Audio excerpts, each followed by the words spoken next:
Hello everyone, welcome to the Juris Sarathi. आज की इस क्लास में हम डील करने वाले हैं कोर्ट फीस एक्ट 1870। ठीक है।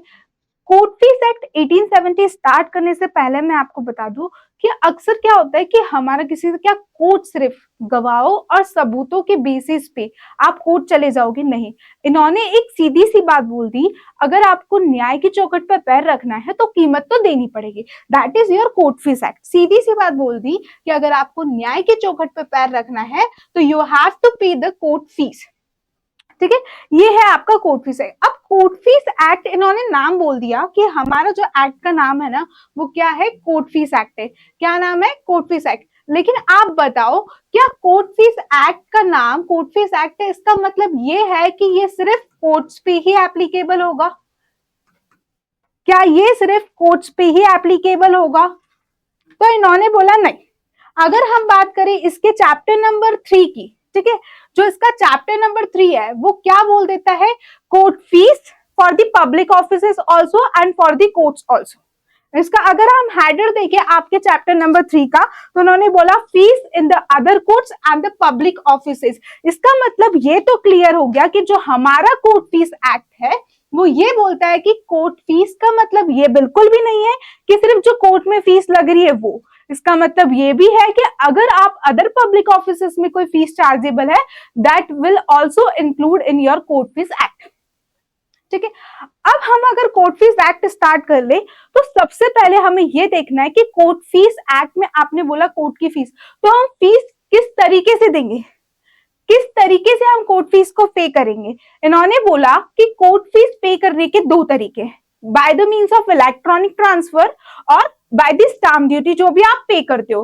कोर्ट फीस दो तरीके से पे कर सकते हैं, स्टैम्प ड्यूटी से और इलेक्ट्रॉनिक ट्रांसफर के मीन से। अब हम इस एक्ट को स्टार्ट करने से पहले कुछ एक्ट के बेसिक प्रिंसिपल्स को जानते हैं, जो कि बहुत इंपॉर्टेंट होते हैं और कहीं ना कहीं इस बेसिक से भी हमसे एक क्वेश्चन तो पूछ ही लेते हैं। ठीक है, चलिए स्टार्ट करते हैं हम इसके बेसिक कॉन्सेप्ट को। सबसे पहले हम देखते हैं कोर्ट फीस एक्ट। देखो, हमने क्या बोला कि अगर आपको कोर्ट में केस फाइल करना है, कोर्ट सिर्फ ये नहीं बोलती कि ठीक है आप दोनों पार्टी आ जाओ कोर्ट में। भैया अगर ऐसे कोर्ट बोलते कि दोनों पार्टी आ जाओ हम सॉल्व कर लेंगे, तो ऐसे तो ढेरों केसेस कोर्ट में पेंडिंग हो जाएंगे। तो इन्होंने क्या करा है, कोर्ट फीस में अगर आपको कोई केस लाना है, कोई सूट फाइल करना है, तो यू हैव टू पे द रिक्वायर्ड फीस। अगर आपने कोर्ट में कोई प्लांट इंस्टीट्यूट करा या फिर कोई सूट फाइल करा, जो भी हो, तो आपको क्या करना पड़ेगा, पे करनी पड़ेगी फीस। अगर आपने प्लांट इंस्टीट्यूट करा और फीस पे नहीं करी तो आपका जो प्लांट है वो रिजेक्ट हो जाएगा। और रिजेक्शन ऑफ प्लांट की अगर हम बात करें तो हम कहां देखते हैं, order 7 rule 11 of the CPC में जो है वो देखते हैं। अब हम बात करेंगे यहाँ पे कोर्ट फीस एक्ट में। एक्ट को स्टार्ट करने से पहले मैं आपको ये बता दिया मैंने आपको कि कोर्ट फीस एक्ट के हमको कुछ बेसिक प्रिंसिपल्स पढ़ने। भाई बेसिक प्रिंसिपल्स तो इंपॉर्टेंट है। अगर हमको चैप्टर का नाम नहीं पता होगा, चैप्टर्स में कितने सेक्शन है ये नहीं पता होगा, ये एक्ट का फोर्स में है ये नहीं पता होगा, तो बट ऑब्वियसली हमने एक्ट के कुछ बेसिक्स को जाना ही नहीं है, जो कि हमारे लिए अल्टीमेटली मोस्ट इंपॉर्टेंट है। चलिए, कोर्ट फीस एक्ट 1870, ये जो 1870 का एक्ट है ये एक्ट नंबर 7 है। कौन सा है? Act number 7। ये इसकी जो इनैक्टमेंट डेट है वो है 11th of March. Enactment date क्या है? 11th of March 1870। अब अगर मैं एनफोर्समेंट की बात करूं, ठीक है, कुछ स्टेट का अपना कोर्ट फीस एक्ट होता है क्योंकि ये मैटर है स्टेट लिस्ट का। अब देखो, एनफोर्समेंट डेट की बात करूं तो जब ये एक्ट एनफोर्स में आया था तो इसकी एनफोर्समेंट डेट थी 1 अप्रैल 1870। और ये एक्ट छत्तीसगढ़ में कब से एनफोर्स में आया? तो जिस दिन से छत्तीसगढ़ फॉर्म हुआ था, यानी कि 1 नवंबर 2000। अल्टीमेटली आपके जीके के क्वेश्चन के लिए भी इंपॉर्टेंट है कि बताओ छत्तीसगढ़ कब स्टैब्लिश हुआ था, तो सेम चीज 1 नवंबर 2000। और छत्तीसगढ़ में ये कब एनफोर्स हुआ था? तो 1 नवंबर 2000। अब अगर हम बात करें इस एक्ट में टोटल नंबर ऑफ चैप्टर्स की, किसकी बात करें? टोटल नंबर ऑफ चैप्टर्स की, तो टोटल नंबर ऑफ चैप्टर्स कितने हैं? टोटल नंबर ऑफ चैप्टर्स 6 है। और 6 चैप्टर्स में 36 सेक्शंस है, और ये 36 सेक्शंस भी इंपॉर्टेंट है, 6 चैप्टर्स भी इंपॉर्टेंट है, क्योंकि कई बार आपसे चैप्टर का नाम भी पूछ लिया जाएगा या जाता है। ठीक है, तो अब देखो चैप्टर, जो 6 चैप्टर है ये क्या बोलते हैं, चलिए एक एक चैप्टर का हम नाम जान लेते हैं। सबसे पहला है वो क्या बोलता है? प्रिलिमिनरी। जो इसका पहला चैप्टर है वो क्या बोलता है? प्रिलिमिनरी, जिसमें हम क्या देखते हैं? शॉर्ट टाइटल, एक्सटेंड, कमिटमेंट, कहाँ एप्लीकेबल होगा, कहाँ एप्लीकेबल नहीं होगा, और डेफिनेशन। इसमें आपको 2 डेफिनेशंस मिलेगी, that is 1 A appropriate government and 1 B बात करता है मेमोरेंडम ऑफ अपील की। ठीक है, अब फिर हम बात करते हैं इसके चैप्टर नंबर 2 की। चैप्टर नंबर 2 बात करता है levy of fees for the high court. ठीक है, levy of fees for high court. इन्होंने बोला कि अगर आप हाई कोर्ट में कोई केस फाइल करते हो तो भैया हाई कोर्ट के लिए भी तो आपको फीस देनी पड़ेगी। ठीक है, फिर उसके बाद में आता है आपका चैप्टर नंबर कौन सा, 3। चैप्टर नंबर 3 आपकी बात करता है हाई कोर्ट के अलावा जो बाकी की कोर्ट्स है और जो पब्लिक ऑफिसेस हैं उनके बारे में बात करता है। किसके बारे में, other courts and the public offices. फिर आता है आपका चैप्टर नंबर 3A। 3A बात करता है आपका प्रोबेट, लेटर ऑफ एडमिनिस्ट्रेशन। ठीक है, और क्या बोला है, देखो, probate, letter of administration and the certificate of administration. Probate और लेटर ऑफ एडमिनिस्ट्रेशन में ये डिफरेंस है कि प्रोबेट में जो है आपके विल को आप वैलिड कराने जाते हो, दैट इज योर प्रोबेट, मतलब मरने वाला व्यक्ति आपके लिए विल छोड़ के गया है। लेटर ऑफ एडमिनिस्ट्रेशन, ठीक है, इसमें क्या होता है, लेटर ऑफ एडमिनिस्ट्रेशन में जो व्यक्ति मर गया लेकिन आपके लिए कोई विल छोड़ के नहीं गया, तो प्रॉपर्टी उनके उत्तराधिकारियों के बीच में जो डिस्ट्रीब्यूट होती है, that is your letter of administration. आपको क्या लेना पड़ता है, एक सर्टिफिकेट इश्यू कराना पड़ता है। फिर उसके बाद में आता है आपका चैप्टर नंबर 4। चैप्टर नंबर 4 बात करता है प्रोसेस फीस की। भैया आपने किसी को समन भेजा, ठीक है, जो भी प्रोसेस आपने करी उसके लिए जो फीस लगती है, that is your process fees. अब मैंने आपको बोला था कि हम जो कोर्ट फीस एक्ट पढ़ रहे हैं उसमें हम फीस किस तरीके से देंगे, तो जब हम आते हैं आपके चैप्टर नंबर 5 में तो वो बता देता है कि आप किस मोड से फीस पे करोगे। ठीक है, आप किस मोड से फीस पे करोगे। और लास्ट में आता है आपका chapter number 6, that is your miscellaneous. तो ये 6 चैप्टर है। देखो, पहला चैप्टर प्रिलिमिनरी, दूसरे चैप्टर में हमने हाई कोर्ट के लिए बात करी, तीसरे चैप्टर में हमने बात करी बाकी की कोर्ट्स और पब्लिक ऑफिसेस के बारे में, एंड 3A में बात करी हमने प्रोबेट। देन हमने बात करी किसके बारे में, हम प्रोसेस कैसे करेंगे, लेवी करेंगे कैसे फीस को, एंड द मिसलेनियस वाला पार्ट। तो ये थे आपके 6 चैप्टर्स, जिसमें आपके कितने सेक्शंस हैं, 36 सेक्शंस है। कितने सेक्शंस है, 36 सेक्शन। अब देखो, मैंने ये बोला कि it's the subject matter of the state list, जो 7 शेड्यूल में स्टेट लिस्ट देख के रखी है उसका ये सब्जेक्ट मैटर है। अब आता है हमारे 3 शेड्यूल। इस एक्ट में कई बार आपसे डायरेक्टली नाम पूछ लिया जाता है कि शेड्यूल 1 का नाम क्या है, शेड्यूल 2 का नाम क्या है, और 2 एनेक्स देके रखे। अब देखो, शेड्यूल 1 क्या बोलता है आपको, शेड्यूल 1 आपकी बात करता है एड वैलोरम फीस की। एड वैलोरम फीस मतलब जो कि आपकी वैल्यू पे लगती है। सपोज आपकी प्रॉपर्टी के वैल्यू आज 5 लाख है, तो आपकी जो प्रॉपर्टी के वैल्यू 5 लाख है उस पर जो भी फीस कैलकुलेट होगी, that is your ad valorem fees. फिर आती है फिक्स्ड फीस।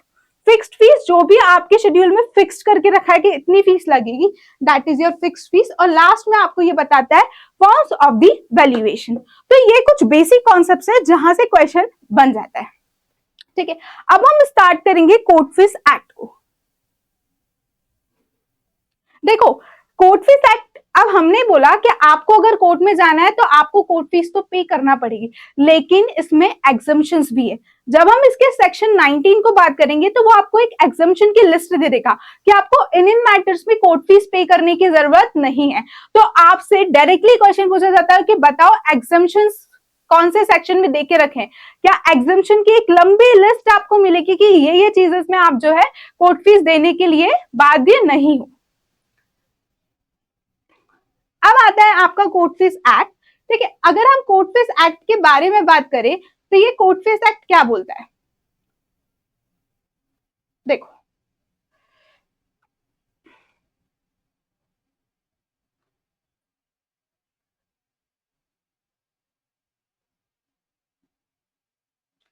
सबसे पहले हम इसके चैप्टर नंबर 1 से स्टार्ट करेंगे।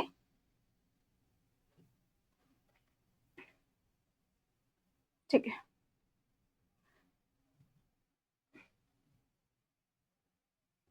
चैप्टर नंबर 1 से हम स्टार्ट करेंगे। मैंने आपको ये स्टार्टिंग में बता दिया कि एक्ट नंबर 7 है।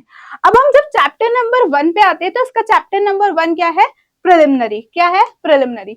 इन्होंने बोला शॉर्ट टाइटल में क्या बोला था, एक्ट में be call court fees act. इस एक्ट को हम क्या बोलेंगे, the court fees act 1870। It extend to the whole of India. इन्होंने क्या बोला, ये पूरे इंडिया पे एप्लीकेबल है, बट क्या बोला है, the territories which immediately before the 1st November 1950 were comprised the part B। सीधी सी बात ध्यान रखनी है कि immediately before 1st November 1956 part B वाले states पे जो है वो applicable नहीं होगी। फिर आता है इसकी डेफिनेशन। देखो एप्रोप्रिएट गवर्नमेंट की डेफिनेशन हमने बहुत बार पढ़ी है, ठीक है। एप्रोप्रिएट गवर्नमेंट कहाँ डिफाइन है? 1A में। आपसे पूछ लेंगे एप्रोप्रिएट डेफिनेशन जो है कहाँ डिफाइन है? 1A में, ठीक है। 2(1)A में जब एप्रोप्रिएट डेफिनेशन डिफाइन है तो 2 क्लॉज 1 में क्या बोला है? In this act the appropriate government means, appropriate government का मतलब in relation to the fee और stamp relating to the document presented before any officer serving. अगर कोई ऑफिस सर्व कर रहा है सेंट्रल गवर्नमेंट के अंडर में और अगर आपने वहां फीस पे करी तो उसके लिए एप्रोप्रिएट गवर्नमेंट सेंट्रल गवर्नमेंट होगी। अगर कोई ऑफिसर स्टेट गवर्नमेंट को सर्व कर रहा है, आपने वहां फीस करी तो उसके लिए कौन होगा? स्टेट गवर्नमेंट होगा। तो appropriate government for the central, central government for the state, state. अब आता है 1B। अब हम किसके बारे में पढ़ेंगे? 1B के बारे में पढ़ेंगे।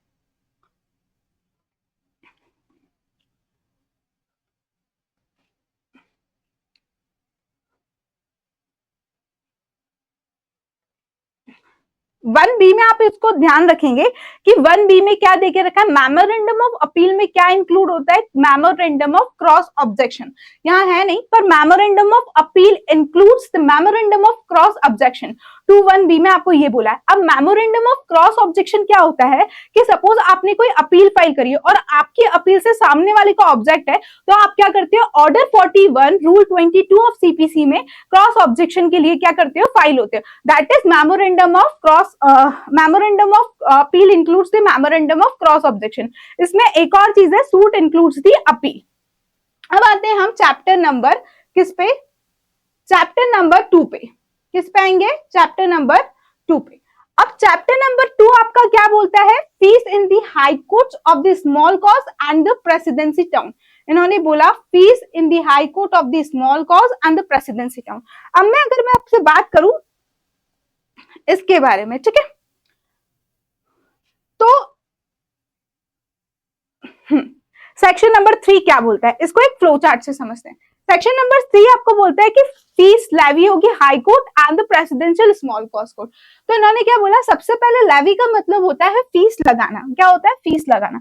अब इन्होंने बोला फीस जो है leviable in the high court. इन्होंने बोला फीस किस पे बेस्ड होगी? बेस्ड होगी आपके जो शेड्यूल 1 और शेड्यूल 2 है। इन्होंने बोला कि फीस किस पे बेस्ड होगी? शेड्यूल 1 और शेड्यूल 2 पे। किसके लिए पेएबल होगी? Officers and clerk. पर किस पे एप्लीकेबल नहीं होगी? Other than the sheriffs and attorney. किस पे एप्लीकेबल नहीं होगी? Other than the sheriffs and the attorney.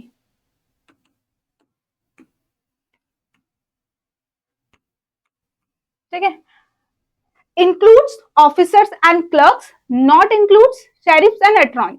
इन्होंने क्लियर कर दिया कि जो सेक्शन नंबर 3 में हम बात कर रहे हैं हाई कोर्ट और small presidential small cause court की, उन्होंने उसमें क्लियर कर दिया कि उनकी फीस किस पे बेस्ड होगी? शेड्यूल 1 एंड शेड्यूल 2 पे।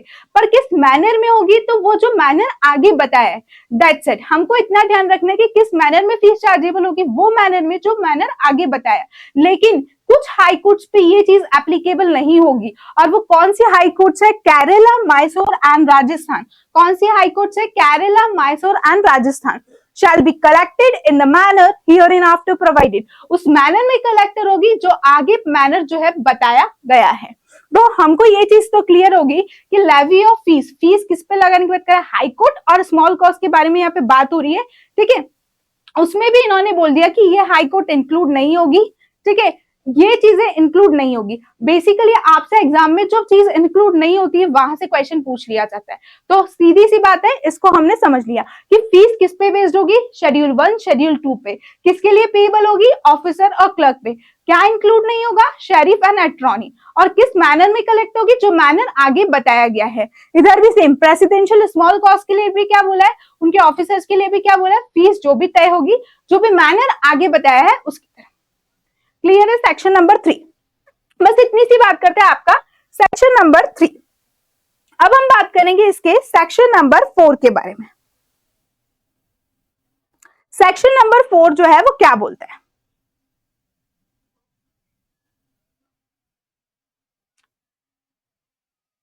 देखो सेक्शन नंबर 4 क्या बोलता है, fees on the document filed in high court in their extraordinary jurisdiction. आपने कोई डॉक्यूमेंट फाइल करा है, करने जा रहे हो हाई कोर्ट में, ठीक है, अगर आप कोई डॉक्यूमेंट हाई कोर्ट में फाइल करने जा रहे हो तो आपको क्या करना पड़ेगी, रिक्वायर्ड फीस पे करनी पड़ेगी। Either it is a original jurisdiction, appellate jurisdiction, reference, revision, आपको क्या करना पड़ेगा, आपको फीस जो है वो पे करनी पड़ेगी। बिना फीस के आप उस डॉक्यूमेंट को फाइल ही नहीं कर सकते, आप एग्जीबिट भी नहीं करा सकते, आप कुछ भी नहीं करा सकते। देखो इसके लिए भी हम अगर आप फ्लो चार्ट देखें हमारा, हाँ, सेक्शन 4 क्या बोलता है, document file in the high court. अब इन्होंने ये चीज क्लियर कर दी कि अगर आप extraordinary original civil jurisdiction में जाते हो, आप या अपीलेट ज्यूरिडिक्शन में जाते हो, for the purpose of reference और रिवीजन आप कोई डॉक्यूमेंट फाइल करना चाहते हैं, तो यू हैव टू पे द रिक्वायर्ड फीस जो कि आपके शेड्यूल में देके रखी है, शेड्यूल 1 और शेड्यूल में। उसके बिना आप क्या नहीं कर सकते, ये देखो ये पूछ लिया जाता है, उसके बिना आप क्या नहीं कर सकते, उसके बिना आप डॉक्यूमेंट फाइल नहीं कर सकते, एग्जिबिट नहीं कर सकते, रिसीव नहीं कर सकते। अगर आपको कराना है तो आपको क्या करना पड़ेगा, जो भी रिक्विसाइड फीस है वो पे करना पड़ेगी। दैट्स इट, आपका सेक्शन नंबर 4 सिर्फ इतनी सी बात करता है। अब आता है आपका section number 5। Section number 5 again it is important क्योंकि ये बताता है नेसेसिटी के बारे में, ठीक है, किसके बारे में बताता है, procedure in case of differences as to the necessity of amount of fees. इन्होंने बोला कि क्या होगा प्रोसीजर अगर अमाउंट ऑफ फीस में डिफरेंसेस क्रिएट हो रहे हैं। तो देखो क्या बोला है, व्हेन एनी डिफरेंसेस अराइजेस, जब कोई डिफरेंस अराइज हुआ है बिटवीन द ऑफिसर, किसके बीच में, कोई ऑफिसर जिसकी ड्यूटी थी ये देखना that any fees is paid और not. Under this chapter, any suitor or attorney as to the necessity of paying the fees, the amount thereof, the question shall be when the difference arises. तो यहां से हमको mainly focus करना है, ठीक है, the question shall be when the difference arises of the said high court। तब क्या होगा जब difference arises हुए हैं, तो क्या होगा ये देखते हैं हम। तो इन्होंने क्या बोला, be refer to the taxing, जब डिफरेंस अराइज हो रहा है of the side high court तो हम क्या करेंगे, हम करेंगे जो भी मैटर है उसको रेफर कर देंगे टैक्सिंग ऑफिसर को। क्या करेंगे, मैटर रेफर कर देंगे टैक्सिंग ऑफिसर, और टैक्सिंग ऑफिसर को कौन अपॉइंट करेगा, चीफ जस्टिस अपॉइंट करेगा ऑफ द हाई कोर्ट। कौन अपॉइंट करेगा, chief justice of the high court. Whose decision shall be final, और उसी का डिसीजन फाइनल होगा। लेकिन एक चीज क्लियर, अगर हम देखें नोट पे आते हैं,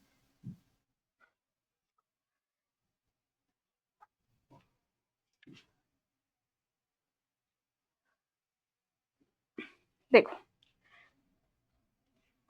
हमने क्या बोला कि अगर डिफरेंस अराइज हो रहा है, डिफरेंस अराइज, ठीक है, of this side high court, तो हम क्या करेंगे, मैटर जो है वो रेफर कर देंगे। मैटर क्या कर देंगे, रेफर कर देंगे। कहां रेफर कर देंगे, टैक्सिंग ऑफिसर के पास। और टैक्सिंग ऑफिसर को कौन अपॉइंट करेगा, chief justice of the side high court. Chief justice appoint करेंगे ऑफ द हाई कोर्ट, ठीक है, और इन्हीं भाई साहब का डिसीजन क्या होगा, फाइनल होगा। क्या होगा, डिसीजन विल बी फाइनल। लेकिन अगर यहां पे बोल दिया अगर कोई क्वेश्चन जनरल इंपॉर्टेंस का है, ठीक है, अगर कोई क्वेश्चन जनरल इंपॉर्टेंस का है तो फिर क्या होगा, मैटर किसके पास जाएगा, चीफ जस्टिस के पास जाएगा। किसके पास जाएगा, चीफ जस्टिस के पास जाएगा। लेकिन ये तो बात कर ली हमने हाई कोर्ट के पर्पज से, लेकिन अगर स्मॉल कोर्ट कोर्ट की बारी आई तो हम मैटर किसको रेफर करेंगे, क्लर्क को रेफर करेंगे। किसको रेफर करेंगे, क्लर्क को। और ये क्लर्क भाई साहब का डिसीजन क्या होगा, फाइनल होगा।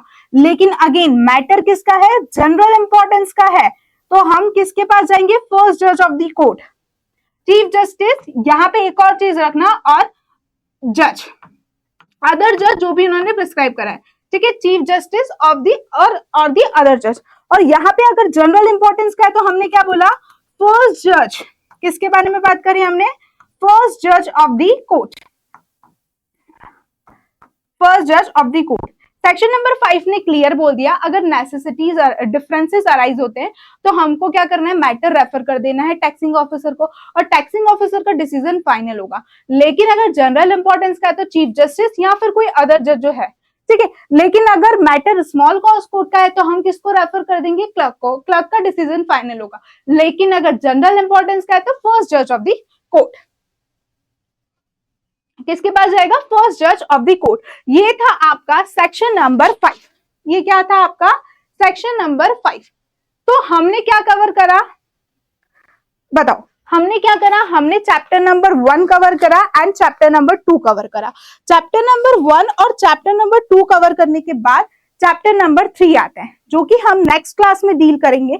बट चैप्टर नंबर 1 और chapter number 2 is most important. पर हम बात करें जो सबसे ज्यादा इंपॉर्टेंट चैप्टर है ना, वो आपका है चैप्टर नंबर 3 जो कि हम नेक्स्ट क्लास में डील करेंगे। चैप्टर नंबर 3 से आपके most of the questions prelims के लिए बनते हैं। अगर आप 2000 पिछले के प्रीवियस ईयर के पेपर देखोगे, आप 2022 का पेपर देखोगे तो मोस्ट ऑफ द क्वेश्चंस जो है वो आपसे चैप्टर नंबर 3 से ही पूछे जाते हैं, ठीक है।